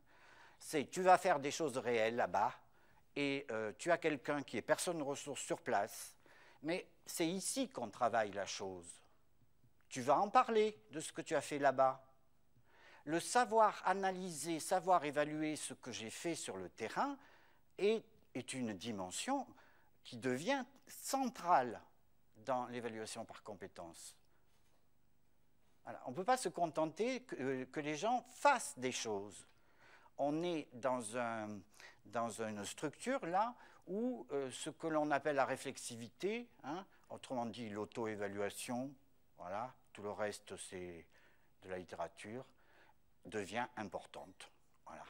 Et il faut l'organiser. Et c'est bien des situations d'évaluation qu'il faut monter.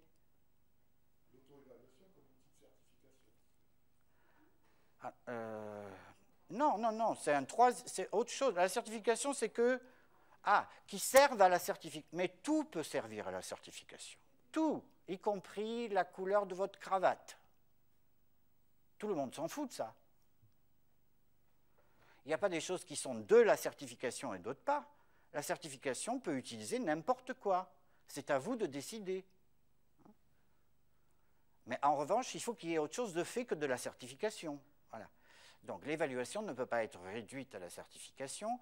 Et j'indique deux moments, deux dispositifs, deux dimensions de l'évaluation dans la formation. En cours de route, l'évaluation des acquis qu'il faut arrêter de confondre avec les savoirs. Et aussi en cours de route, l'essayage aux situations professionnelles. Voilà. Maintenant, comment elles entrent, ces deux choses-là, comment elles entrent dans la certification, ça c'est un autre problème.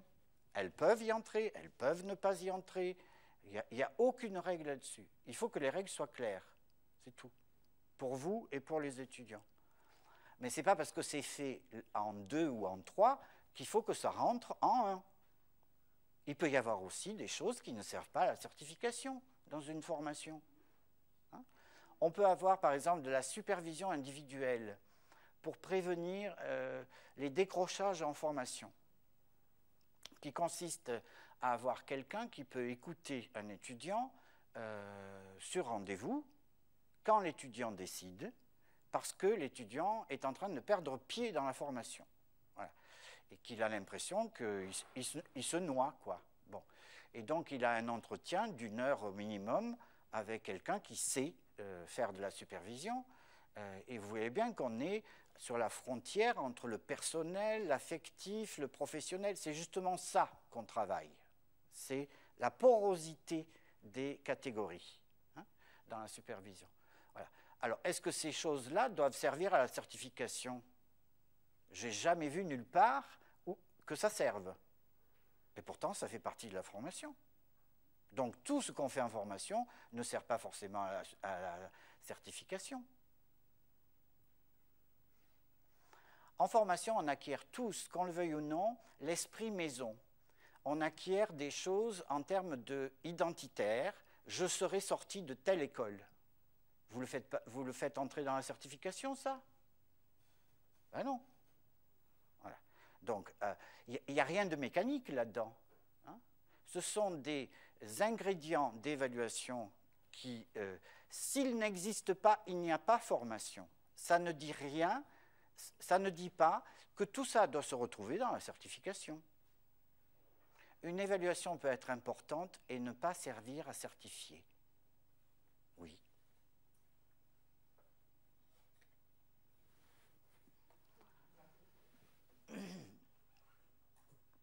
Bon, on va faire une pause là. Est-ce qu'on récolte les questions à chaud et on les traite après ou on fait la pause et tout viendra après? Ça va venir à chaud. Oui, allez, on fait la pause.